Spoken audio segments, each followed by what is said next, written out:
नमस्कार, स्वागत करती हूँ आप सभी का अपने YouTube channel Smita Hindi classes में। आज हम पढ़ने वाले हैं Bangalore university BCA second semester का 7th लेसन टूटा पहिया। धर्मवीर भारती जी का है और पुस्तक है काव्य मंजरी। धर्मवीर भारती जी का संक्षिप्त जीवन परिचय जानते हैं। इनका जन्म 1926 में इलाहाबाद में हुआ था। MA हिंदी परीक्षा स्वर्ण पदक के साथ पास की और सिद्ध साहित्य शोध प्रबंध पर डायरेक्ट की उपाधि भी इन्होंने प्राप्त की। कई वर्षों तक अध्ययन करने के बाद 1960 से हिंदी का प्रसिद्ध साप्ताहिक धर्मयुग का संपादन कर रहे हैं। ये बहुमुखी प्रतिभा संपन्न साहित्यकार है। ये विद्रोही कवि है। पूंजीवादी और समाजवादी दोनों विचारधाराओं के ये विरोधी हैं। ये प्रगतिवादी होने के साथ आशावादी भी है। ये पौडेल मानवी के हिमायती हैं। मानव को आत्मिक ज्ञान से दूर देखकर इन्हें वेदना होती है। आज युग की अत्यधिक वैज्ञानिकता मनुष्य को अस्थायीहीन बनाती है। इसीलिए वे इस संस्कृति का नाश और नई संस्कृति के विकास की आशा रखते हैं। इनकी शैली आकर्षक है। इनकी रचनाओं में व्यावहारिक भाषा का उपयोग होता है। अंग्रेजी, अरबी, फारसी शब्दों का ये उपयोग करते हैं। धर्मवीर भारती का निधन 4 सितंबर 1997 को हुआ था। कुछ महत्वपूर्ण बातें। वे एक कुशल पत्रकार और संपादक भी थे। उन्होंने अनुवाद के क्षेत्र में भी महत्वपूर्ण योगदान दिया। उनकी रचनाएं मानव मूल्यों, सामाजिक मुद्दों और भारतीय संस्कृति पर केंद्रित थी। उनकी समस्त रचनात्मकता का संग्रह धर्मवीर भारती ग्रंथावली के 9 खंडों में किया गया है। पद का पहला भाग है। मैं रथ का टूटा हुआ पहिया हूँ, लेकिन मुझे फेंको मत। क्या जाने कब इस दुरूह चक्रव्यूह में और शौहरणी सेनाओं को चुनौती देता हुआ कोई दुस्साहसी अभिमन्यु आकर घिर जाए। अर्थ। यह कविता संघर्ष, संकल्प और उपयोगिता के गहरे अर्थ को दर्शाती है। कवि स्वयं को रथ के टूटे पहिए प्रस्तुत करता है, जो दिखने में निष्प्रयोजन लग सकता है, लेकिन फिर भी उसे फेंकने की बजाय संभाल कर रखने की अपील करता है। वह इस बात पर बल देता है कि जीवन की कठिन परिस्थिति में कभी न कभी कोई वीर अभिमन्यु इस चक्र में फंस सकता है और तब शायद टूटा हुआ पहिया उसकी सहायता कर सके। यह पंक्ति बताती है कि हर चीज, चाहे वह कितनी ही कमजोर क्यों न लगे, किसी न किसी समय महत्वपूर्ण भूमिका निभा सकती है। इसलिए कभी भी किसी को व्यर्थ नहीं समझना चाहिए। विशेषता। इसकी गहरी दार्शनिकता और प्रतीकात्मक अभिव्यक्ति है। कवि ने टूटे हुए पहियों को संघर्षशील मानव की जिजीविषा से जोड़ा है। इसमें जीवन के उतार चढ़ाव, आत्मबल और अप्रत्याशित परिस्थितियों में किसी भी वस्तु या व्यक्ति की उपयोगिता को दर्शाया गया है। कविता कम शब्दों में प्रभावशाली संदेश देती है और पाठकों को प्रेरित करती है कि वे स्वयं को कभी निष्प्रयोजन न माने। अपने पक्ष को असत्य जानते हुए भी बड़े बड़े महारथी अकेले निहत्थी आवाज को अपने ब्रह्मास्त्रों से कुचल देना चाहें। इन पंक्तियों का अर्थ यह है कि जब सत्ताधारी या शक्तिशाली लोग जानते हैं कि वे गलत हैं, तब भी वे अपनी ताकत का इस्तेमाल करके एक निहत्थे सच बोलने वाले व्यक्ति की आवाज को दबाने का प्रयत्न करते हैं। वे सत्य को स्वीकार करने के बजाय अपने प्रभाव और संसाधनों का उपयोग कर उसे कुचलने की कोशिश करते हैं। यह पंक्तियां अन्याय, सत्ता के दुरुपयोग और सत्य के विरुद्ध होने वाले अत्याचार को दर्शाती है। विशेषता। इसकी सशक्त अभिव्यक्ति और सामाजिक यथार्थ की गहरी समझ है। इसमें अन्याय, शक्ति के अहंकार और सत्य के दमन की प्रवृत्ति को प्रभावशाली तरीके से प्रस्तुत किया गया है। सरल भाषा में गुड अर्थ व्यक्त करता हुआ यह पंक्तियां अन्याय के विरुद्ध संघर्ष की प्रेरणा देती है। तब मैं रथ का टूटा हुआ पहिया, उसके हाथों में ब्रह्मास्त्रों से लोहा ले सकता हूँ। मैं रथ का टूटा हुआ पहिया हूँ। अर्थ। इन पंक्तियों का अर्थ है कि जब कोई वीर सत्य और न्याय के लिए अकेला खड़ा होता है, तब एक टूटा हुआ पहिया भी उसके हाथों में शक्ति का प्रतीक बन सकता है। यह पंक्तियां दर्शाती है कि परिस्थिति चाहे कितनी भी विपरीत हो, संकल्प और साहस से कोई भी साधन, चाहे वह टूटा हुआ ही क्यों न हो, संग्राम में प्रभावी हथियार बन सकता है। यहाँ टूटा हुआ पहिया संघर्षशील, आत्मबल, अंभदय, साहस और न्याय की लड़ाई का प्रतीक है। विशेषता। इस पंक्ति की विशेषता इसका प्रतीकात्मक और प्रेरणादायक स्वर है।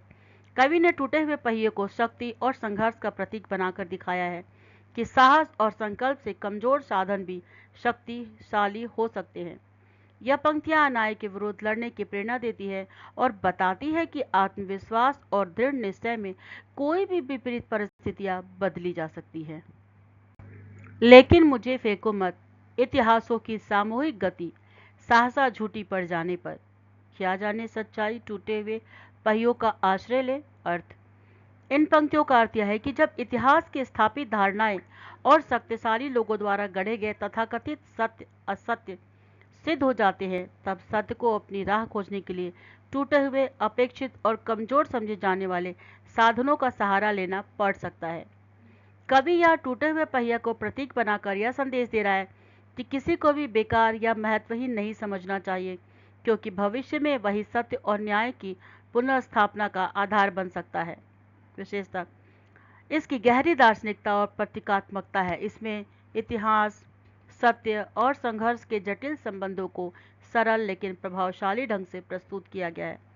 यह पंक्तियां बताती है कि सच्चाई कभी कभी पराजित हो सकती है, लेकिन उसका अस्तित्व बना रहता है और यह उपेक्षित या कमजोर प्रतीकों के माध्यम से पुनः स्थापित हो सकती है। एक अंकीय प्रश्नोत्तर। कवि स्वयं को क्या मानता है? रथ का टूटा हुआ पहिया। कवि पाठकों से क्या आग्रह करता है? उसे फेंकने से मना करता है। अभिमन्यु किस चक्रव्यूह में फंस जाता है? दुरूह चक्रव्यूह। अभिमन्यु को किससे घिरने का संकेत दिया गया? अक्षौहिणी सेनाओं से। बड़े महारथी किसे कुचल देना चाहते हैं? अकेले निहत्थी आवाज को। महारथी अपने पक्ष को क्या मानते हैं? असत्य। कवि टूटे हुए पहिए को किसका प्रतीक मानता है? संघर्ष और साहस का।